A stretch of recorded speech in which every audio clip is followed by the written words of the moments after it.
economic empowerment is positive, ability to engage in social and political activism is of course positive. There are safety concerns and issues that we need to address. There are gender gaps in the digital divide, and representation. So there are both opportunities and challenges here. And there really is an urgent need for us to address the gaps in this space. And so that's why we're here tonight. I'm really thrilled again to hear from our speakers. They're very amazing speakers, and I'm hoping that you guys will enjoy it as well. We encourage you to engage in the discussion and provide your various viewpoints and also experiences as well. So without further ado, we only have an hour tonight. I wish we had so much more. We look forward to more conversation. Thank you, Global Freedom Group, for allowing us to partner with you for this particular really important discussion. And so I will turn it back over to you, Dr. Eileen, and we'll go from there. Thank you all so much for joining us tonight. Thank you, Cindy and Dr. Glover. Just a few things. We're going to have all the speakers present first, and then after they present, then we'll open the floor for questions. In the midst of them, some of the speakers presenting, if you have any questions or anything, feel free to type it in the chat, and then we'll reference the chat once we open it up for questions. Or if you just want to be able to vocalize your question, just jot it down so you don't forget it. And then at the time, we'll give you option to raise your hand. So at this point, we're going to go right into the first topic. Ms. Rabah will do our first topic on innovation and technology change.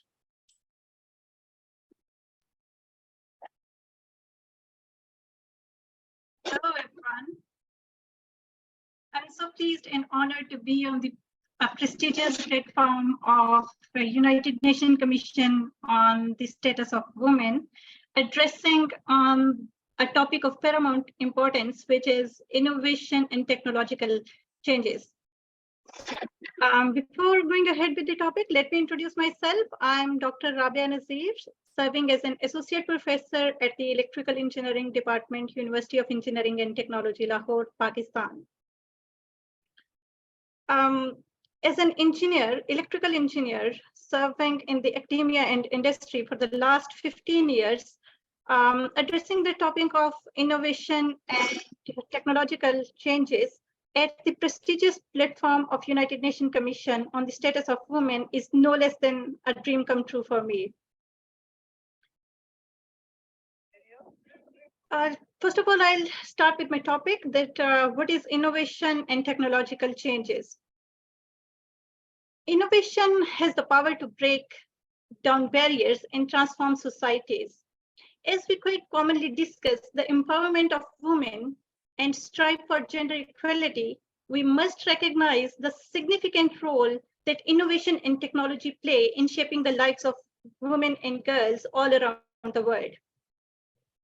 Innovation has immense power to break down barriers and transform societies.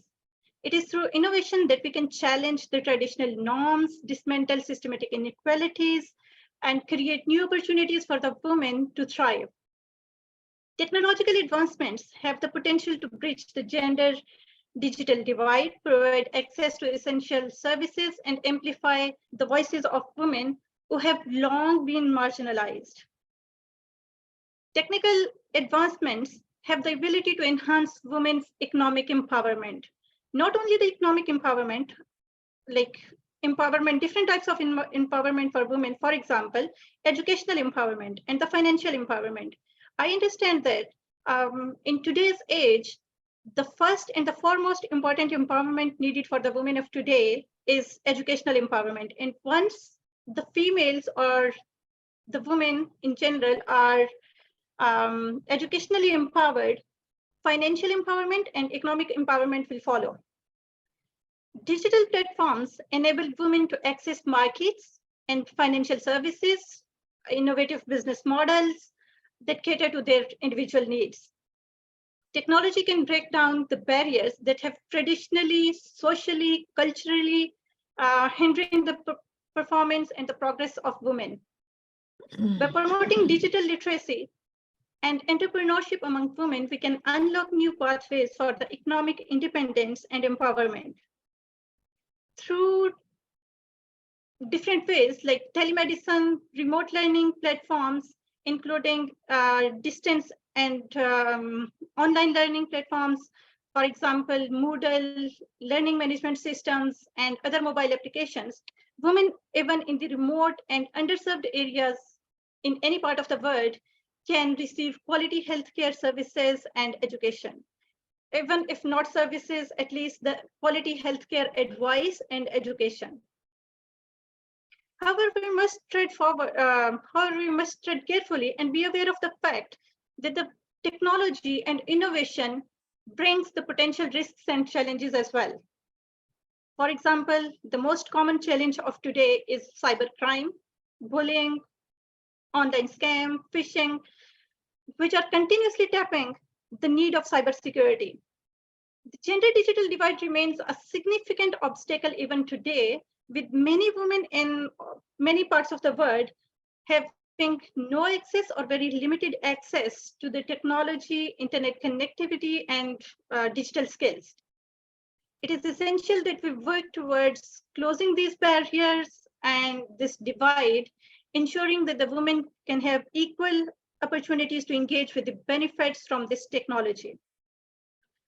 Innovation and technology is continuously changing our lifestyle. For example, just a basic example, that today we cannot even think of spending a day without mobile phone and the internet access like Wi-Fi. But nearly a decade ago, there was no concept of real-time communication between the two people who are at long distance. But with the passage of time, like 30, 40 years ago, real-time communication was possible, but even the landline phone were considered to be a luxury. But today, mobile phones and the internet access is so important for us that it feels like food and the oxygen to us. Even if not for all, but to many of us, it feels like food and oxygen. Innovation and technological change have the power to be transformative forces in advancing gender equality. We have a collective responsibility to harness the potential of innovation for the benefit of all women and girls. Let us seize this opportunity to create an inclusive, equitable, and sustainable future where women are at the forefront of technological innovations.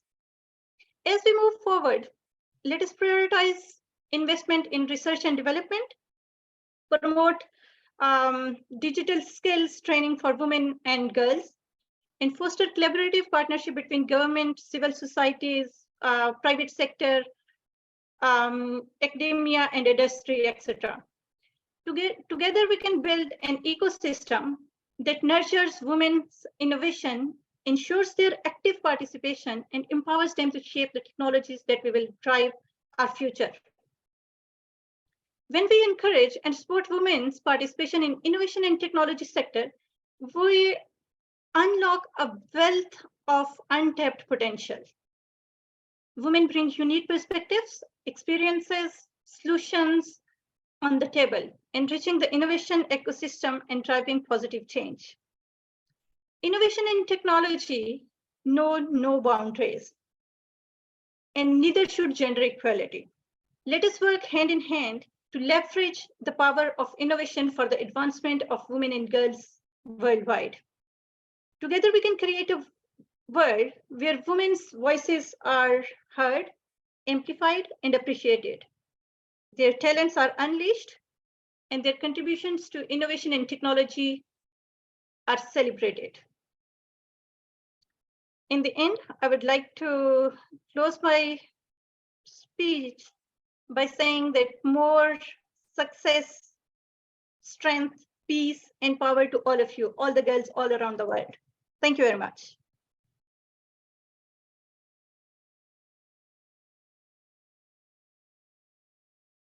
Had to give you some spirit fingers on that. That was awesome. Thank you so much for that presentation.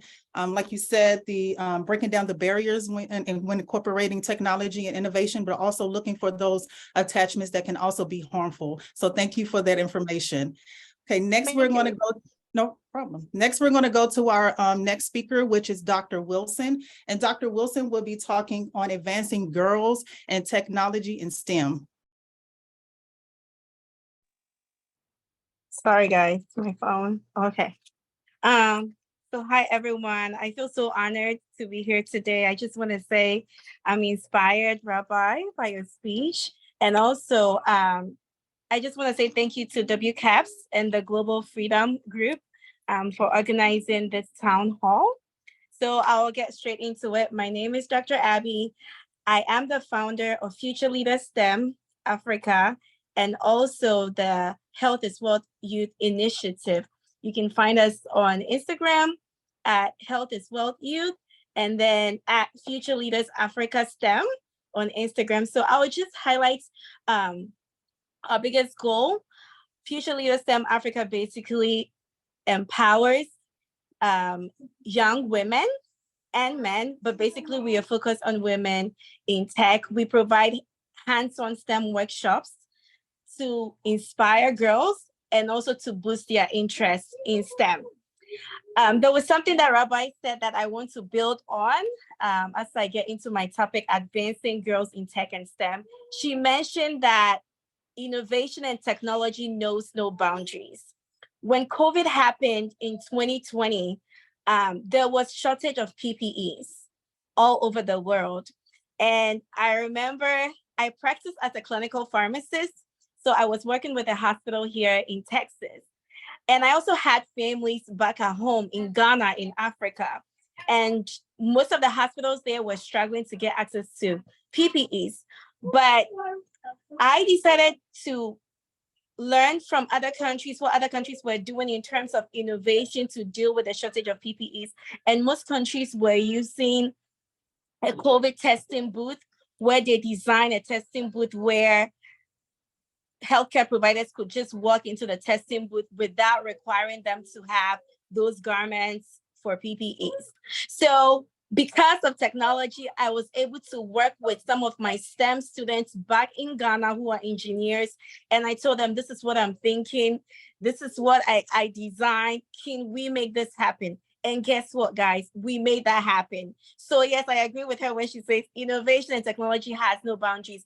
And we donated our COVID-19 testing booth to the Ghana Police Hospital, and we got recognized for that. And that is also on our Future Leaders Africa STEM page on Instagram if you want to see pictures of that in 2020. Advancing girls in tech and STEM. So I'll go over some statistics, some global statistics in regards to STEM workforce. So as of 2023, according to World Bank report and Women in Tech Network, women globally make up 28% of the technology workforce. And then in regards to engineering and architecture, globally, women only make 15.9% of the workforce, guys. In the US, women make up 23% of the entire tech workforce. African-American women make up only 3%. Think about that, of the tech workforce. Hispanic women make up only 1% of the tech workforce. The World Bank report also shows data on the US largest tech economies like Amazon, Apple, Google, Facebook, and Microsoft. That entire largest tech and companies have 34% of women represented as part of their workforce. These numbers are severely and shamefully low. Numbers don't lie. And most importantly, the people in the tech industry are going to shape the way we live our lives. When women play central role in tech or STEM, it allows them to design and implement solutions that respond to their specific needs. Women are going to see market solutions that men may not see, and vice versa. Tech is a powerful industry in the world. Tech is innovative, it's exciting, it pays well. Let's think about AI for a second. AI, artificial intelligence, is basically mimicking humans. So think about if the people behind the computing programs, the people teaching the computers how to act, the people behind the robotics, the people behind the algorithms, if those people are dominated by a particular race or ethnicity, or a particular gender alone. What does that mean for the rest of us? It means our interests will not be represented. It will not be reflected. So you see why it is imperative for us to take intentional steps to come up with solutions, policies, trainings, structures that ensure that the people behind tech workforce, the people behind the programming are not just dominated or represented by just one particular race, but they are being represented by all genders, all ethnicities, all human beings. And this brings me to my next point. What does research study actually say about jobs or organizations that include women and diversity in general? A 2010 academic study on group of intelligence found that the collective intelligence of a work group is correlated to 3 factors. 1, the average social sensitivity of the group members. 2, the proportion of females in the group. 3, the group's ability to take turns in contributing. Groups that included at least one woman, guys, outperformed all male groups of the collective intelligence test. And group intelligence was more strongly correlated to gender diversity than to the IQs of the individual team members. So you see, gender diversity is not just good for women, but it is good for anyone who wants to see progress and also results. Research also shows that organizations that champion diversity and inclusion outperform their counterparts. Business benefits includes increased innovation, stronger decision-making, more collaborations, and access to a larger talent pool. And guys, I believe we are all evidence of that on this platform. We are coming from different backgrounds. We are all coming in with different expertise, different value to the table. And in the end, we are able to maximize our potential and our influence in regards to advancing women in tech and STEM. So this room, for instance, is a basic example of what it means to have diversity. You know, without diversity, we are failing to leverage our maximized capacity and collective intellectual capacity. Like I said earlier, Black African Americans may see markets, they may see solutions that Caucasians may not see, and vice versa. Asians may be able to see certain markets, they may be able to see certain solutions in regards to tech, in regards to healthcare systems, in regards to businesses that other race may not see. So it's imperative that we all come to the table together, that we are all represented so that we can maximize our intellectual capacity and also bring value. So I will end by sharing some few strategies that we can continue to work on and implement to advance women in tech. So first of all, there is no one size fit all approach when it comes to advancing women in tech and STEM. And the reason why I'm saying that is each country is unique. Each country has to get personal with the young women and girls in their communities to identify the barriers so that they can come up with tailored solutions to address those specific barriers. But what has worked for most countries here in the US, and also for me personally in Ghana, is giving girls access to tech and STEM workshops. It makes a big difference, especially for young girls. Providing them access to early hands-on STEM workshop, it inspires them. It allows them to have critical thinking skills, problem-solving skills, analytical skills. And these are skills that can be utilized by anybody in any industry, even when they decide not to pursue a career in STEM. However, these kind of workshops really boost their interest in STEM. So that would be one unique strategy that I will encourage, that we should also provide funding and support to women STEM workshops so that we can encourage more women to get into that industry. I will end by saying, I would like to end on this note. It is time that the world and all of us acknowledge that the next biggest tech innovators, the next Steve Jobs, Bill Gates, could be that little girl in middle school, somewhere in Georgia, somewhere in Hawaii, somewhere in Mexico, somewhere in China, somewhere in Africa, whose ideas will one day change the world, systems in healthcare, business, laws. And that little girl is very deserving of opportunities to maximize their potential gifts and talents. She deserves to have her innovative ideas funded, nurtured, and supported. And all of humanity deserves an opportunity to see what that little girl can create and innovate. Her ideas, guys, it should not die with her. My name is Dr. Abby, and thank you guys once again for giving me an opportunity to be on this platform.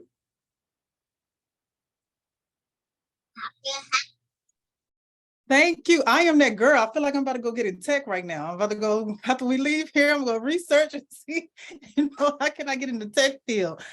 Thank you again for reminding us that you don't necessarily, sometimes when you think about tech, you're thinking about building stuff, but you remind us that there's people behind the tech that's dealing with policies and programming. So perhaps there could be a lane that someone who wants to get into it, but doesn't necessarily want to be the more on the technical side, that you could do with the policies and procedures. So thank you so much. And then another thing you mentioned that really got me is tech has no barriers and the money pays well. So if that don't convince you, make sure y'all go and get into the tech field. So thank you again. So now we're going to go to our next presenter, Amy. I'm excited about this. Amy today will be talking on the impact of online extremism on enticing violence against women and the LGBTQ plus community. Over to you, Amy. Hi, thank you everybody for joining. My name is Amy. My pronouns are they, them. Are you able to see my screen? Okay, perfect. So I have a Master of Social Work, and then I'm also part of the United Nations Association National Council. And I am also the Pride Affinity Group Advisor for LGBTQ plus UNA USA members. So today I'd like to give an overview on online extremism and its impact on women, girls, and trans LGBTQ folks, non-binary folks as well. So just as an overview, we're going to be going over the definition, got some statistics for you, the impact, remedies, and challenges and opportunities. So online extremism, it's also referred to as online radicalization. So it's a process where individuals get exposed to, begin to imitate, and then start to internalize extremist beliefs and attitudes. This is usually propagated by the internet, especially social media or any other platforms where internet users can engage with each other. So it's found on message boards, social media, again, any other platform where users can interact. And then there are some infamous websites, such as 4chan, who are actually known for this type of issue. So the rates of harassment are increasing, especially due to the pandemic, when everybody's world sort of shrank and retreated to the digital space. Women, girls, LGBTQ folks faced an uptick of harassment. In the UK, a study found that abuse rose by 29%, and it's even higher for Black, Indigenous women of color. It climbed to 38%. So there is unfortunately a variety of ways that this type of harassment manifests. So there's harassment spamming. It's using technology to contact, annoy, threaten, and/or scare the victim. Cyber stalking, that's repeated and unwanted emails, texts, or social media messages as well. Cyberstalking can also include posting inappropriate or personal information or pictures on social media. There's also sexual exploitation or luring. So women and girls are coerced into providing they're pressured into a webcam sort of situation, or even solicited for sex and groomed as well. There's the non-consensual distribution of images. So this is referring to revenge porn. I'm sure that that's a term that some of us have heard. And then also non-consensual sexting, which is sexual harassment over the phone. There's hacking, which can compromise person's access. Also, their online internet services to lock them out of their profiles or to get personal information. One of the most extreme things is doxing. So that's after hacking somebody's information, they actually post that online in the hopes of scaring, intimidating the victim, and also encouraging other people to join in that as well. And then I know a lot of us can relate to this one. It's flaming. So it's an online discussion, and the messages contain offensive, abusive, and discriminatory language. And this does have a negative emotional effect for the people on the receiving end of those messages. So some of the rates of harassment, a shocking 73% of women and girls are abused online worldwide. And this is according to the UN Broadband Commission's 2015 report. I suspect that figure has climbed, but that's the most recent UN figure I could find. So violence in the digital world can be particularly harmful for women, girls, and people who identify as women, who are subject to intersecting forms of discrimination.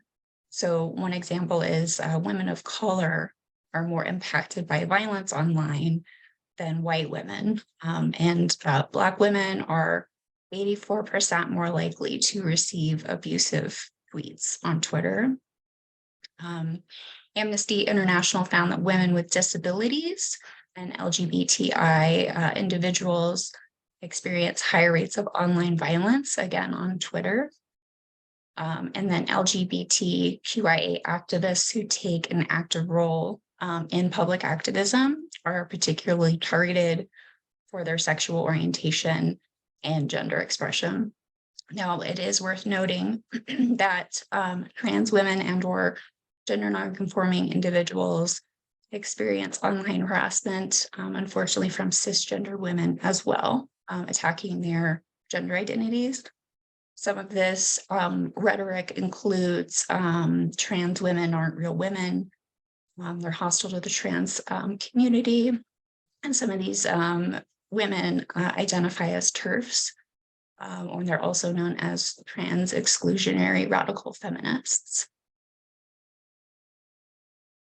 So some of the trends, like I mentioned before, harassment is particularly rooted in political movements. So harassment due to women, girls, and LGBTQ folks who are either in politics or doing some sort of activism are particularly at risk. And, this is all at its root meant to silence these people and pressure them into not having an online presence, which reinforces and exacerbates this problem, unfortunately. So for impact, the impacts are very under-researched, but more and more awareness is spreading around this topic. So I am encouraged by the studies are becoming more and more frequent. So some of the effects are stress, anxiety, panic attacks, feelings of powerlessness, not feeling as safe, and a loss of confidence. And then a lot of these individuals who have been targeted for online abuse reduce their engagement online to avoid these attacks. So this lack of engagement in digital spaces, it affects their ability to network for their careers, participate in online activism, and even interact with people online who are supported. So this can reduce job opportunities, their ability to advocate, and their feelings of safety are also compromised as well.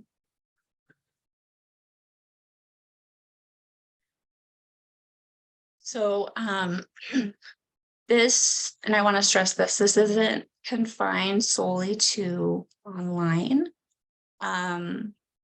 The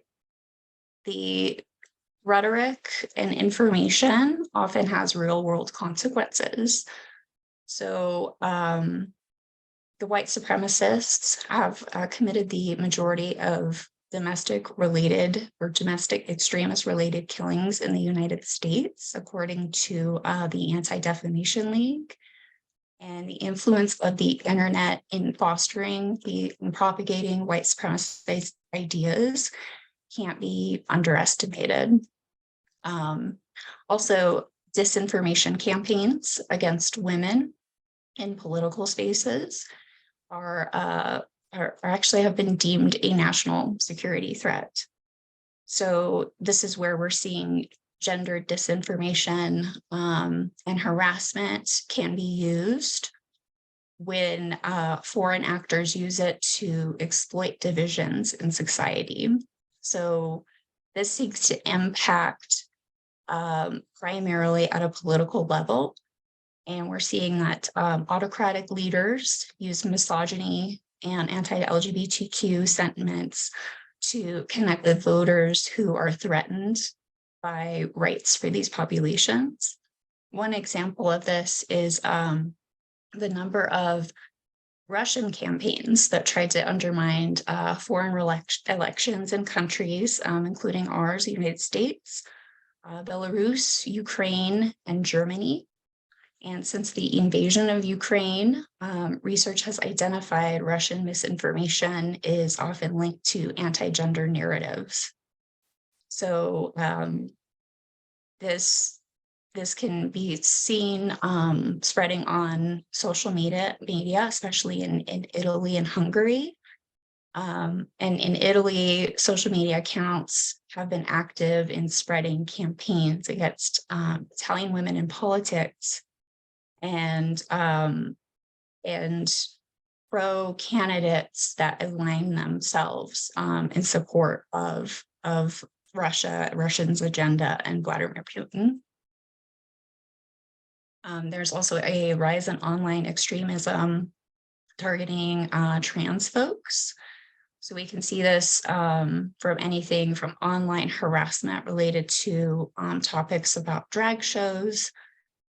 We saw that in Columbus, Ohio recently, Nazis showed up to a drag show charity event.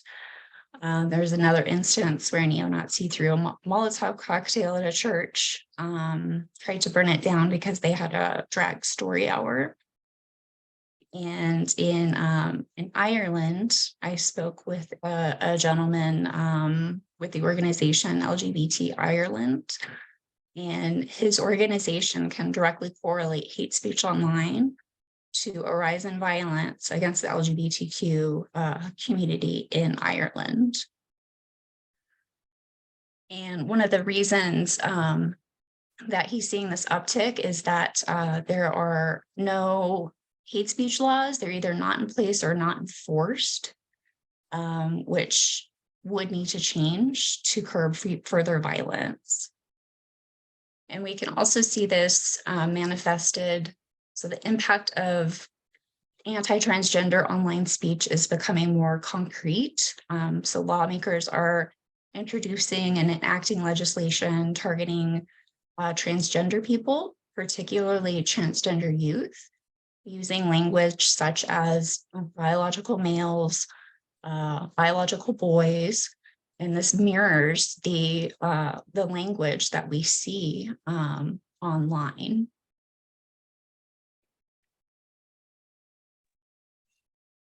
So some of the ways to combat this. So we need to balance freedom of speech with online harassment. So we have to be careful not to infringe on anyone's freedom of speech.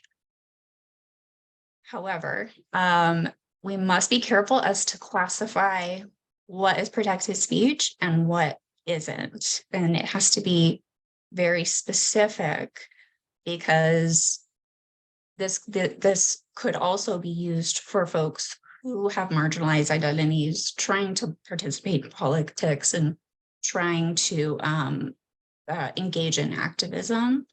So it's sort of a double-edged sword. So the UN Secretary Antonio Guterres advocated for a framework for the global action through a code of conduct for information integrity on digital platforms that outlines potential guardrails while safeguarding the rights to freedom of expression and information. This also included a call for governments, tech companies, and other stakeholders to refrain from using, supporting, or amplifying disinformation and hate speech for any purpose. Governments should also guarantee a free, viable, independent, and plural media landscape with strong protections for journalists. All stakeholders should take immediate action to ensure that AI applications are safe, secure, responsible, and ethical. And advertisers and digital platforms should ensure that ads are not placed next to online misinformation or disinformation campaigns or hate speech. So hate speech laws, again, we need to carefully define them so the wording isn't exploited and freedom of speech isn't curbed. And they should be limited to cases where there's a clear and imminent public danger to public welfare, including speech that incites violence, promotes terrorism, or threatens national security. In such cases, this restriction on speech should be tailored narrowly to address the specific harm in question, and it should be subject to judicial review to ensure it's not overly broad or discriminatory. So civic response in this is huge. The biggest, most significant response would be for tech companies like Twitter, Facebook, and other platforms. They have to start putting protections in place to curb this epidemic of digital violence. So having a clause in the terms and conditions of using these platforms, it has to include banning hate speech and harassment, and it has to be consistently enforced through blocking or banning users from these sites. So some of the challenges and opportunities for further action on this, some of the challenges are fake accounts. There's a lot of fake accounts and or bots that make tracking users very difficult, which makes it also difficult to ban them. In 2020, Facebook had 448 million accounts that were either false or bots. Twitter no longer reports the rate of fake accounts or bots, but the last report was in 2018, and it was estimated between 5 and 8.5% of users fell into that definition. And one of the ways that we can combat this is these companies need to strengthen user verification, audit and calculate how many bots there are, and address the low hurdles to account creation. So a lot of these tech companies are reluctant to take action because of revenue. So fake stories and harassment spread via user-generated content drives engagement. So this engagement and not content, whether it's good or bad, true or false, it creates revenues and profit. So posting, sharing, commenting, liking, and tweeting yields behavior and demographic data that are then packaged and sold, and then repackaged and resold. So in this economy, it cuts across all platforms, and hateful or false representations are easily converted into analytical, behavioral, and ad sales products. And that's as easily done as truthful or compassionate ones. So there are a lot of lucrative reasons that de-incentivize this policing of their digital spaces. One of the ways that we can ameliorate this is to hold tech companies financially liable for harassing content posted on their platforms. And then we also have to understand these incentives. So harassment online is enabled by what's called the Good Samaritan Clause of the 1996 Communications Decency Act. So Section 230 of this act, it's regarded by many as the most important law on the internet. It absolves platforms of most forms of liability related to user-generated content. So it's written to make sure that the internet could expand quickly with minimal restrictions. And so it has, as we can see. A legal scholar, David Post, credits Section 230 with the creation of $1 trillion or so in value.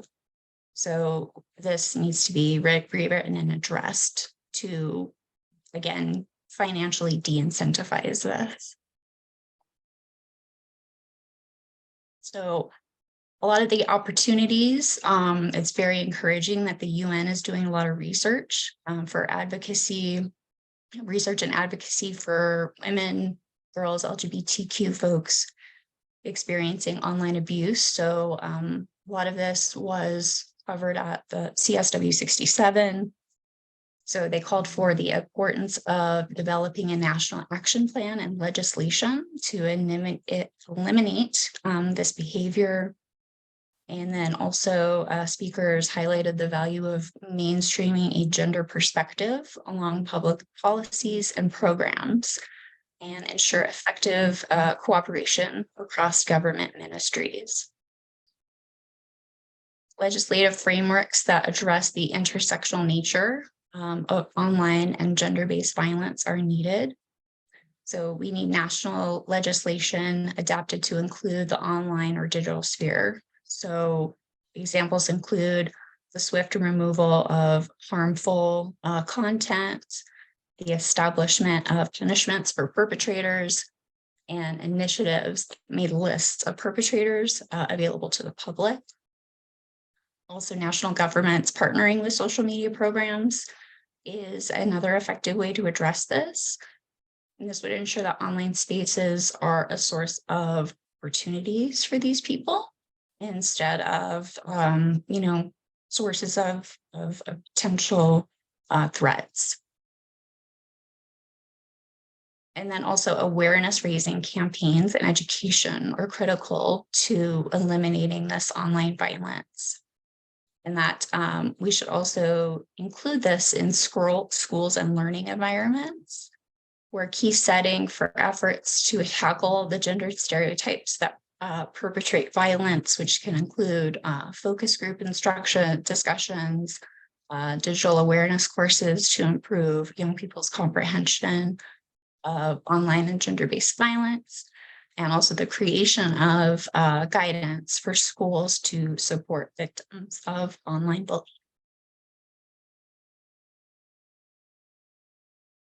Thank you.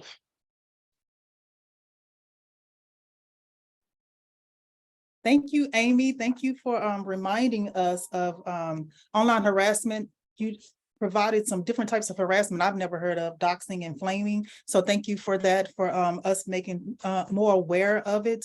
Also, some keynotes I wanted to highlight was you said that 61% of women that are suffering from loss in self-esteem for online harassment.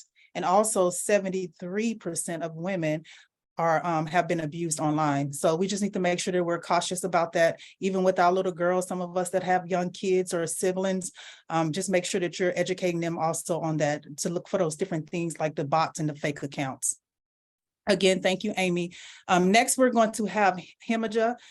She's going to come on and she's going to give us some information on how the youth can go, and youth and young adults can go and help us advance women during the digital age. Thank you so much, Dr. Island. Hi, everyone. It's super nice to be in this space with you all as we talk about a really crucial issue about protecting our women and girls against a lot of the harassment and violence that does come with our digital age. As by way of introduction, my name is Himaja Nagareddy, and I serve as the 11th Youth Observer to the UN. So in this capacity, my mandate is really uplifting the voices of young people, the actions of young people, of giving them a microphone on the international stage in spaces of global policy making, specifically as it relates to the UN, specifically as it relates to our 2030 agenda and our sustainable development goals. And so it's an incredible mandate. I've been in this job since August and I'm quickly terming off. We have our new Youth Observer coming in this coming August. And in my term, it's been really eye-opening to just speak to so many young people and to hear consistently the importance of addressing online peace and security. As part of my job, I went on a listening tour, and this was a nationwide listening tour where I went to over 22 states in person and virtually, speaking with close to 2,000 young people on the priorities that they had, on the issues they wanted addressed with our US and UN leadership. And under good health and well-being, which is our sustainable development goal number 3, talking about online bullying and harassment was very much at the forefront of our conversations. Young people see this as crucial to protecting privacy and security. And this is something that we haven't really caught up with from a policy standpoint. And a lot of young people realize this, and instead of just noting it, have really taken action to try to bridge and cover these types of policy gaps. And so with my remaining time, I do want to leave space for Q&A. So I'll quickly wrap up with just giving a few examples of some of the youth-led advocacy efforts that have taken place that I have just been so personally inspired by. One of them is Encode Justice. So Encode Justice is an effort that was predominantly driven by young people. I mean, it was actually a group of high school students that were realizing that there were so many gaps when it came to addressing ethical AI from a policy standpoint. And what really sparked their advocacy was learning about how a lot of schools in their district were actually moving towards on-campus surveillance systems. And as part of using, their remote testing and as part of the surveillance, but it was really harmful for a lot of students to find out about how these efforts were very much biasing certain students.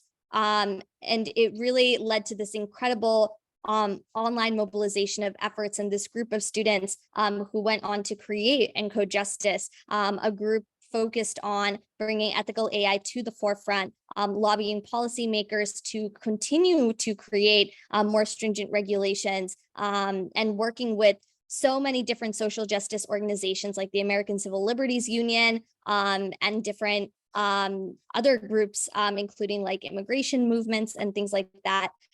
So I can put the link in the chat to some of their advocacy, which was highlighted by CNN and some other really great some other online sources. But it really just comes to show that at the end of the day, young people are leading the change on this.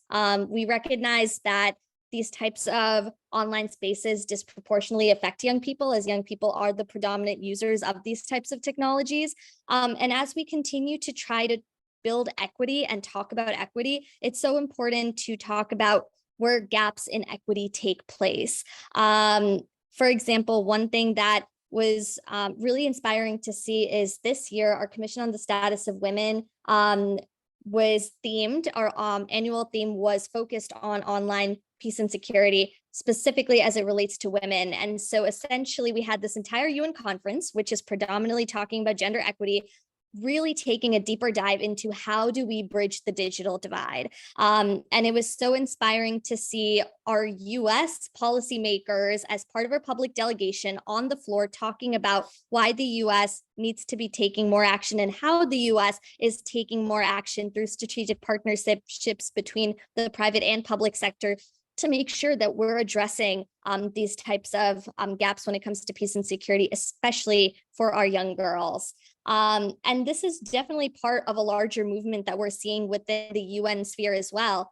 So I'll end with an actually really interesting report that was released by UNESCO that focuses on pulling together recommendations on the ethics of artificial intelligence. This was a report that was actually released in November of 2021. And this framework was actually adopted by all 193 member states of the UN. So a pretty significant effort that was undertaken by UNESCO to make sure that human rights and dignity are at the cornerstone of everything that we're doing as we move towards using these quite novel technologies that do have the opportunity to expand our horizons, which have the opportunity to make advances to build equity. But what we're seeing is they significantly do contribute to inequity if we don't know how to properly regulate them. So that's what I'll end off with, a few things. And it was so incredible to hear more about UNESCO's efforts and Code Justice at our recent development session, which we hosted as part of the Youth Observer program. We've been hosting development sessions over the course of the semester to really inform our universal Declaration of Human Rights by American youth. This is kind of our statement of human rights that we're giving to honor the important contributions and important issues that young people are noting when it comes to protecting their human rights. And so as part of that effort with the Youth Observer program, we spotlighted the importance of advancing technology from an ethical standpoint. And a lot of young people have been leading the change on this, and it was incredible to see. If anyone's interested in that recording, happy to share that as well. And I'll also put into the chat all the links that I talked about, but I'll end it there. Thank you. Thank you, Himajula, for that. Also, you mentioned young people are leading change. We often forget that because now with the new digital age, young people are leading change. Typically like, oh, they need a little bit more time or a little bit more seasons. But with this new digital age that we're going to, we need to lean to our young people to help us do this change. So thank you for that information. Now we're close on time. We have 1 minute. So if you need to jump off, go ahead and jump off. We're going to open the floor up for questions. Again, if you need to jump off, no problems. We'll have this recorded and available for you later. So I did see one question in the chat. I'm gonna go back and see if I can find it. If you do have a question, if you want to raise your hand, I can also, you can unmute yourself and then ask your question. Hey, Dr. Ireland, while we're waiting for questions, I want to put a plug in for our Global Citizens internship program with Global Freedom Group. As we're kind of wrapping this up and bringing it in for a landing, if you're thinking about ways that you would like to be a change agent, and if you're looking for a platform to do so, please go to our webpage at Global Freedom Group and apply, put your name in the hat. We'd love to have you continue forwarding this agenda. So thank you. And Dr. Glover, did you want to say anything? Yeah, I was going to chime in and say WCAPS also has an internship program as well. We do summer interns and also interns in the spring. And also want to put in a plug to sign up for WCAPS membership. All information is on the website, and I'll drop a link in the chat as well. We'd love to have you as members and join our many chapters and working groups to continue this work. So thank you. Right, so a question from Thomas. When shall I, as a male, interject into people acting biased towards women and female presenting non-binary people? Any of our panelists want to answer that question? I'll answer it really fast. I'll say always. And one thing that really I was talking with someone, and something that really stuck with me when I was talking to this young person was they said that being able to choose when to act or not is a privilege, and you should try to yield that privilege whenever you can, whenever it's safe to do so. And so, especially because oftentimes when people are being attacked, they're the ones that are having their rights challenged. They're the ones that are in those unsafe spaces. And so if you are a man and you identify as a man and you recognize the privileges of being a man, and you see, people being attacked because of their gender, because of their status in society, that's when you step in. And it can be even in the small things, right? Like if you see, someone use a derogatory word, like that may seem like a small thing, but it really is, an aggression that just keeps adding up and adding up and adding up. And one thing that, isn't addressed can lead to other things that aren't addressed. And so I think that, it's important to act always, and it's important to speak up always when it's safe to do so. And that's something that I challenge myself with as well is, knowing that the ability to decide when to act is a privilege. And that's a privilege that we should use carefully to try to build as much equality and justice as we can in this world. Nicely put. Latoya, you have a question, you got your hand raised. Yes, ma'am. Thank you, Dr. Ireland. This question is for Dr. Abby. In your research, what did you find as far as what secondary schools and universities are doing to encourage an environment where young girls and women are attracted to tech or those fields that in the background are assisting technological advances? Over. Okay, thank you for that question. So what I have identified with the schools here in the Dallas Independent School District and also back home in Ghana is most schools are partnering with companies, with tech companies, and you're connecting your students to paid tech summer internship programs. They also partner with certain tech companies to provide your students with hands-on work, hands-on STEM workshops. So that is something that schools, universities that I have worked with, they slowly use that to attract the students, and those workshops are for free.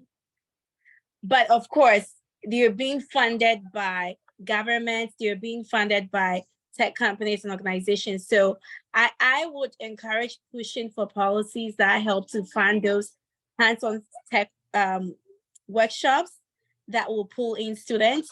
And another thing that I noticed that most high schools, middle schools are also doing is bringing in more women mentors, women that are in tech.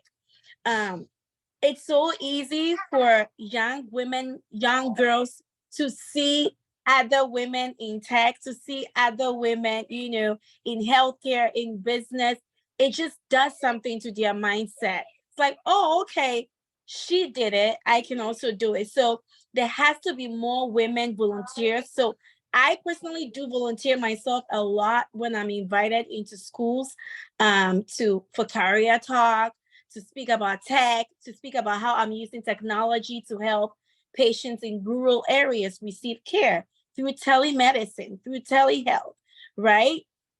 So going for events like that, volunteering ourselves, identifying people who work in STEM fields, people working remotely, we can bring all these people together and connect them to schools in our communities for them to go talk about what they do using technology to inspire young people when it comes to tech. So that is what has been working for some of the schools I work with here in Texas, in Dallas, and then some of the schools I also work with back home in Ghana, in Africa. Collaboration, more collaboration, getting more women volunteers from STEM and tech workforce volunteer and mentor these young women. Thank you, Dr. Wilson. That's great information. Yeah. I think we had another question. So this is a question for the panelists. How do we hold educational institutions accountable when they allow the disencouragement of women in STEM?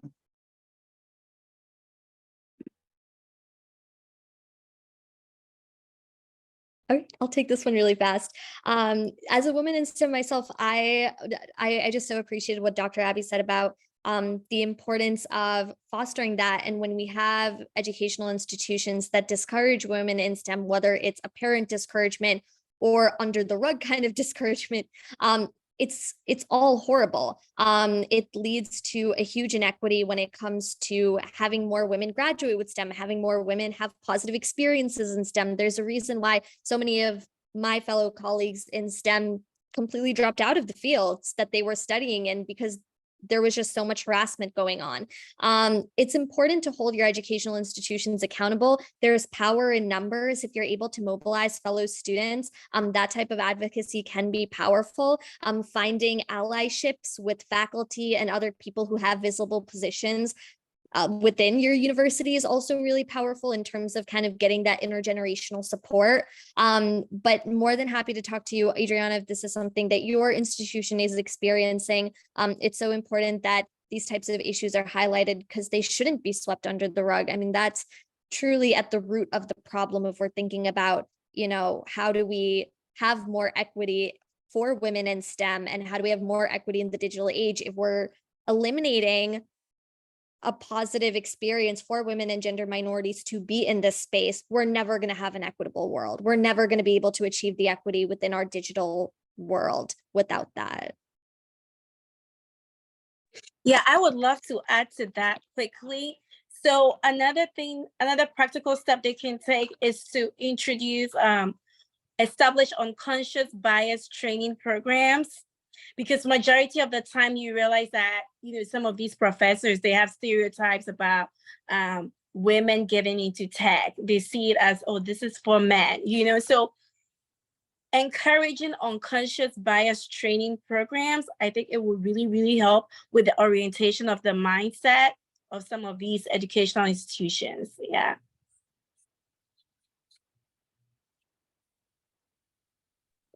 Thank you. Great information. Do we have any more questions? Check the chat and make sure I don't miss any.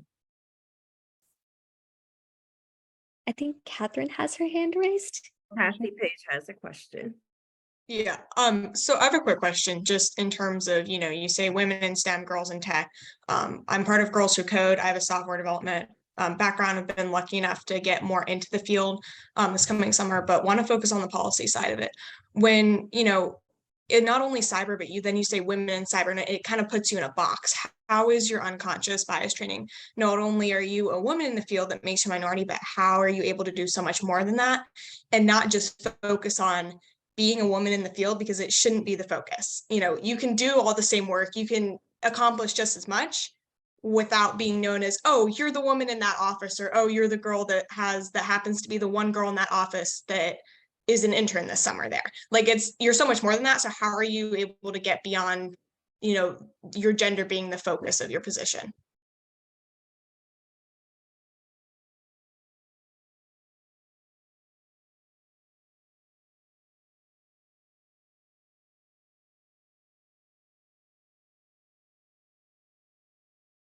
At risk for speaking too much, I can offer an answer, but would love to hear other panelists too, because I think this is such an important question.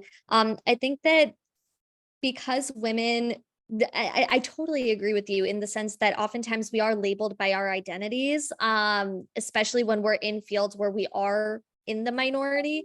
I think it's really hard, and I think that the work that you're doing in this is actually really powerful. It's showing that you are a capable worker in this field. You bring all the knowledge, you bring all the expertise, your identity adds to that, but it isn't the predominant factor in that. And I think that as we see more and more women, and as we have more women uplifting other women in this space, and hopefully other men uplifting other women and other gender minorities in this space, we'll start breaking those barriers, and people will start seeing that it should be a norm. It is a norm. We actually have so many women in the tech field, and even though we're a minority, we're a growing minority. And so it's so important that we continue to break down those barriers and continue to show that, you know, we're a needed and necessary and present part in all of this. Good point. I was going to, I'm not into the STEM area. I'm more of psychology and military realm, but I have been in positions where I have been the only female, the only African-American in a unit. So one of the things that for me was sponsorship from other women or sponsorship from other people that connect with me. So when you're seeing that you're the only one there and you see someone else that's there, maybe having them speak up for them. So when they say something or they're doing something, you piggyback on what they're saying to give more leverage to what they're doing. That definitely helped me throughout my career. Cindy was one of those people that when I was in the military and it was points where it was just her and I, the only females on the team, and we would have to vouch for each other. We would have to validate each other. And then both together we were uplifting. That second voice was like, oh, now they're making a voice. So sometimes we just got to do that. Sometimes we take the step back, but we need to go front and we just need to make sure we elevate everybody all together. Yeah, and to piggyback on what Dr. Ireland said, Cornell did a study and they determined that it actually takes 3 women at a decision-making table in order for 1 woman's voice to be heard. And so you just cannot underestimate, whether we're talking about a minority or a woman, you can't underestimate the importance of amplification. I mean, Dr. Ireland and I mean, we be strategizing. I'm like, okay, you're going to say that? Okay, I'm going to endorse it. And I talked to so-and-so is going to endorse it too. I mean, it's a very thoughtful, strategic approach to amplifying voices, ideas, thoughts, and messages. So I just want to echo what she said. Yeah, and I would also like to add to that. I've been in situations where I'm the only Black person in certain rooms. And this is something that will come with experience, okay? I try to always position myself in a place where my value helps me to say, I would want us to bring on somebody that looks like me to the team. So kind of like position yourself in a space where you're able to work with the people at the decision-making table to help pull another woman like yourself to the team. And like I said, this is something that would take time, over time with confidence and everything, but based on the value you're bringing, the work you're doing, at some point, you should be able to have those kind of conversations. And if there is a male ally who is on your team, who advocates for women, that is somebody that you can also partner with to have that discussion, to push for one woman to be pulled to the table. So you're not alone at the table. And I also give another practical example. In Rwanda, I'll make this real quick. Their male ally was their president, who basically said there should be at least 30% women in parliament. This was like 10 years ago. And guess what? As we speak today, they have about 60% women. And that was because the 30% women that were present, other women saw that, and those women actually were able to pull other women to come on board with them. So don't be afraid if you're the only person at the table. Find ways to position yourself to be able to have that voice that tells them we should be able to bring another woman. Yeah. Yes, because we are the future, right? Like I said, after this, I'm going to look for me some tech gigs. You know, I could do it and make some money off of it. So I want to thank everyone for coming today, especially thank you to the speakers and panelists. Thank you to our host, Cindy and Dr. Glover, for coming up with this idea and giving us this opportunity to be able to educate some of our audience on some of the things that we can do to advance women and girls in a digital age. I want you to also, some of you, if you want to go to the chats, and they have some helpful links in there. Global Freedom Group has their link. WCAPS has theirs. Hemaja had put some links in there of some things that you could try to get a part of. Let's see what other links we have in here. Amy put in the Pride affiliate link. And I think that's it. And if you want to add anything else in there, this would be a good time for you to add in there so everyone can get copy it before we sign off. Unless we have any other questions, do we? Last call? No? All right, well, that'll end our call today. I want to thank you all. Cindy, Dr. Glover, do y'all want to say anything before we go? You're good? Hey, thank you again. Thanks for your leadership on this, Dr. Ireland. We're going to post some of the reports that Hemaja spoke about on our website. So look for it, check the link out, and also want to put a plug in for Amy's LGBTQ affinity group. Please check it out. Allies are always welcome. Thank you. Yeah, I just second the thank you for everyone. It was a wonderful session this evening, and I look forward to us continuing this conversation and having more sessions in the future. All right, thank you, everyone. Y'all have a good night. Thank you.